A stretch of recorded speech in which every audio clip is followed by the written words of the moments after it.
Welcome to Kujari, a beautiful desert paradise ruined by war and corruption. The government had oppressed the people for too long.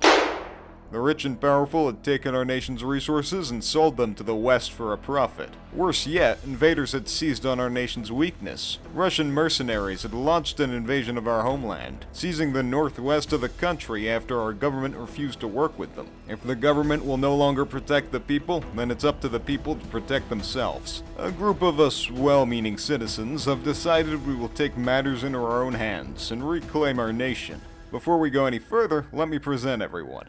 There was Dakomar, a local farmer. He joined up with the movement after the government had seized 80% of his fields for the war effort. There was Karen, an ex-mercenary from Eastern Europe. He joined the movement for money.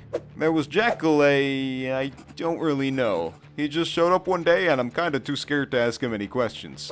There was Petros, a veteran guerrilla and our valued source of info. And finally, there was myself, another local. I wasn't in it for money or over farming disputes, but something else. More people would join our movement, but we started off with just the four of us. We do have some problems to iron out before we start our revolution, though. Just some small things, like the fact that we have no money, no men, and no real power. We're based out of an abandoned village in the west with only some World War II era Lee Enfields and Soviet pistols. We were hardly even a revolutionary movement, more like common criminals. We'd need to make a name for ourselves if we wanted any shot at challenging the regime. Which, that actually leads me to the first mission we went on, which was one of revenge. The governor of the western region was the regime official who'd given the order to seize Dakomar and others' farmland. And we were going to send a message to the regime and the people by taking him out. Petros had found his home, a rather modest house in Kura. With some luck, it'd also be his grave. We set out with our old weapons and drove from our base to the town. We rolled up to the governor's house and spotted him outside. Die, traitor! I threw a grenade, brothers. With the governor and his bodyguards dead, we looted them for everything they had. The bodyguards were from the National Army and equipped with AKs and body armor, so we scrounged what we could. As we were looting, more shots began whizzing past us. Brother, are you okay up there? It was the town's police force, who were rushing to the governor's house after hearing our gunshots. We returned fire using our newly acquired weaponry, and killed most of them. One of them managed to take down Dakomar, though, and he was now bleeding out on the floor. We have a man down! Doko's down! Get a better gun, I'm gonna help treat Doko. Holy, he's fucked up. This created a problem for us. On one hand, soldiers from the army would be on their way soon, so we really needed to get in our cars and skedaddle. On the other, Dakomar was a valued member of the revolution, and if we tried to move him in his state, he'd almost certainly die. So we decided to risk it and medic him instead. Hang in there, Dokoma. The revolution is not done for you yet. It took a few minutes, but we managed to wake him up. Good, Dokoma is back up. I have an idea. Really? What is it? Let's leave! It was time to leave before more serious reinforcements arrived. We split up over several vehicles and began driving back to base with our loot. Unfortunately, we were a bit too late. Enemy!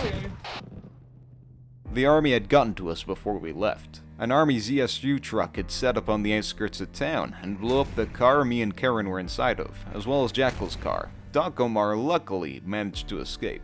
Jackal was dead. Me and Karen weren't dead yet, but heavily wounded and bleeding out fast. Oh my god, I'm bleeding so much. Keep going, brothers. Get back to base. No, keep going, brother. We'll escape on our own. We had to retreat further into town to treat ourselves, rolling to cover to avoid being spotted by the ZSU. The Army ZSU wasn't the only enemy, though. More police officers had shown up, looking to avenge their dead brothers. If we wanted to survive, we'd have to fight. Oh! I need bandages. He shot me in the face. Give me your bandages. There's another one! Throw your grenade out there. Another one just walked past the door. After we killed the police officers, we took the time to properly met up and think. We were in quite a pickle. What we desperately needed was another vehicle so that we could escape. However, we couldn't find any that weren't either heavily damaged or in sight of the ZSU. Worse still, we could hear the ZSU. It had moved from its position and drove it into the town with soldiers. However, this bad luck could be turned to our advantage. The ZSU's main advantage against us was its range. It could wipe us out from a distance with explosive shots before we could ever fire back. However, its turret rotates pretty slowly, and would now be in the middle of buildings. With some luck, we could get behind it and take out its crew. We steeled our resolve and went at it. We were facing a whole quick reaction force, but capturing a ZSU was too much of an enticing proposition. I got the driver. Need a moment. I'm on top of it. We'd done it. We'd killed the ZSU's crew and its escort. We looted everyone we could, turned the ZSU on the remaining enemies, and left town in it. All in all, it had been a very successful operation. Not only had we killed the governor who'd stolen Dokumar's land, we'd also gotten a bunch of AKs, and our very own ZSU truck. After returning to base, we started planning our next move. Dokumar still hadn't returned yet, as he was having a lay low in the east. So it was just me and Karen for now. We decided to seize the resource point to our north, a rather small farm. Resource points grant a steady stream of money to their controller, however, would never be able to hold it in our current state. That wasn't why we were targeting it, though. We were targeting it because on our way to kill the governor, we'd passed by it and seen how weak it was. No, this is the resource point. Oh. Oh my god, this is one hobo resource point. No wonder we're doing a revolution. Even the army's broke. If we could hit it fast and hard, we could overwhelm the garrison and get even more weapons for the revolution. The resource point was also one of the farms the governor had forcefully collectivized, which is another reason it had drawn our anger. The government would of course eventually take it back, but that didn't matter much to us. We were mainly just in it for the weapons. Me and Karen sat out in an SUV we'd stolen. We pulled up right alongside the farm and stormed in, guns blazing. I killed a man. I couldn't take it. I have also killed a man. I got knocked out by a bullet to the chest. Eventually I woke up though and bandaged myself, then grabbed a better gun off of one of the men Karen had killed. Uh-oh. I'm with. With the farm's garrison dead, we raised our flag high and started looting. But, as we were looting, I heard an engine closing in on us. I hear a bit. The government's response had been quicker than expected. They'd learned their lesson after the unrest down south, and were sending a heavier response to re-establish order, a BMP. I have an RPG here, but I don't put faith in my skills. Karen had found a disposable AT launcher on one of the soldiers. This was a rather weak, single-shot anti-tank weapon. If Karen missed, we were dead. If Karen hit, but the missile failed to penetrate the armor, we were dead.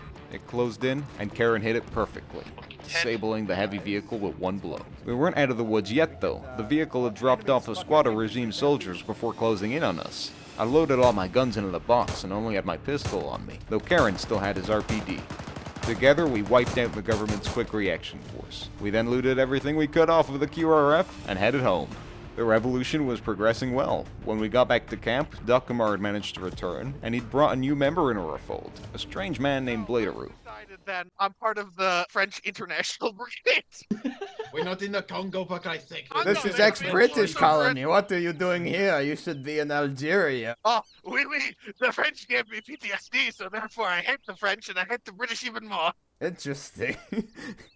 I don't know if we should let this guy in the revolution. We'd take any help we could, though, so we gladly welcomed him into our group. Wait, until the revolution's over, he can hang on. After that, it gets complicated. Our next move would be to show the people that we were on their side. The government still considered us nothing more than common criminals, and most of the country didn't even know of our existence. However, the towns of Maiwa and Mawa were different. They were farming communities who had despised the governor. Killing him and raiding the village farms that he had seized were pretty popular moves there. Me and Karen decided we'd go and deliver the supplies we'd taken from the resource point to the towns. Just some of the farm's food, making us modern-day Robin Hoods. We guessed it'd be enough to switch them to our side, and we were right. The town swore loyalty to us shortly after. While we were on our side quests giving supplies to the town, Dakamar and Bladeroo went to visit the resource point, as an informant of ours told us that it was going to be attacked soon. They watched from a distance as 3 infantry squads and 2 BMPs stormed into the farm, saw it was empty, and put the government flag back up. The government was not messing around. We all returned to base at the same time and got called over by Petros. He told us that getting a few locals on our side and capturing some AKs was all well and good, but what we really needed was money. That would allow us to recruit more members, buy more vehicles, and truly expand our operations. And he had the perfect job lined up to get some.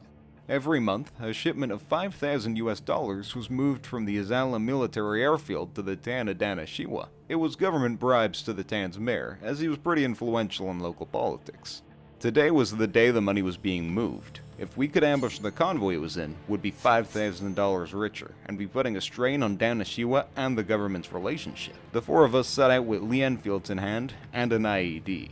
We'd found it in Jackal's locker while clearing it out, and since he was dead anyway, we figured we may as well use it. We set up on either side of the road, with an IED between us. Some scouting beforehand had let us uncover the convoy's composition. It was a police vehicle at the front, a Helix Technical as the second vehicle, the money truck as the third, and finally another technical in the back. If we wanted any shot at pulling this off, we'd need to eliminate the gunners on the technicals or else they'd mow us down in seconds. The IED's explosion would be our signal. As soon as it went off, we'd stop hiding and would mow down everyone we could. If we were lucky, we'd walk away with $5,000. If we weren't, we wouldn't be walking away at all. If he blows up our money truck, if he ruins this heist, He's not making it back. Execution on the spot. yeah. We'll Here. see. Alright, settling. Alright, open fire.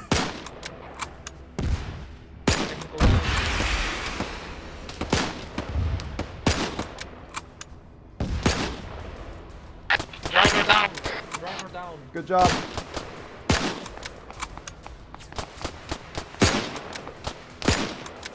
That driver's down. Run. Perfect ambush. Oh my god, the money truck! No! Get it off that car! Buddy truck.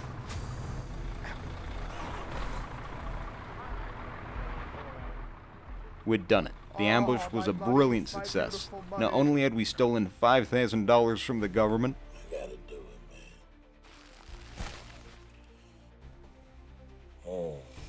we'd also strained the relationship with Danashiwa. On our return to base, we were ecstatic. You saw the thing got air when I exploded it. This was the biggest heist in Kujari history, boys. We even decided to swing back by the resource point for a victory lap.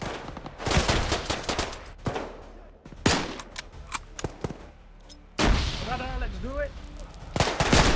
Ah, help me, brother! We must loot all the weapons, brothers. I'm going to claim the outpost and buy a crate we can load them into. This ended up being a pretty bad mistake. We didn't know it, but we had just kicked a hornet's nest. The military commander in charge of the region had grown increasingly frustrated with the messes we'd been making, and stealing the bribes meant for Danashiwa was the last straw. He'd kept a large contingent of his men in reserve, and as soon as he found out we were at the resource point, he dispatched everything he had. Enemy ZSU truck south-southeast, past the rice field. Brothers, it's time to go! You might be onto something, brother. Listen, we got a problem. No, I'm in the pickup QRF, truck. One from outpost, one from airfield. Let's get the out of here, brother. Helicopter east. Let's go. Go, brother, go!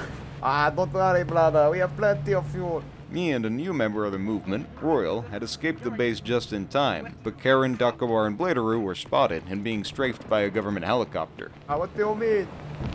Is this the... Holy shit. Don't bring him back here, brother! We don't... Holy... They brought him back here! Uh-oh! Get out of the vehicles. There's a helicopter coming! Get off the fucking vehicle, Blade! Oh no! Bladeroo even accidentally led it straight to our base, his quad bike being hit by a missile strike. Get the ZSU truck out! This was very bad for us. We grabbed our ZSU, and that scared the helicopter off, but the government forces now knew where our base was. If they attacked it, they'd destroy us. We could barely fight off a QRF. We couldn't possibly deal with a proper assault. We had no choice but to move base. We landed all of our equipment up into trucks, grabbed Petros, and we left. If we were quick enough, we might be able to outrun their assault. Be careful, guys. There's a ZSU truck at the crossroads near the resource point. Do you want to try and nick it? No, we got Petros in the back, and if he dies, we lose everything. Karen told us of a new base location we could use, an old fishing settlement south of Mawa. It was nice and isolated, the perfect spot for a new base, so we moved everything there.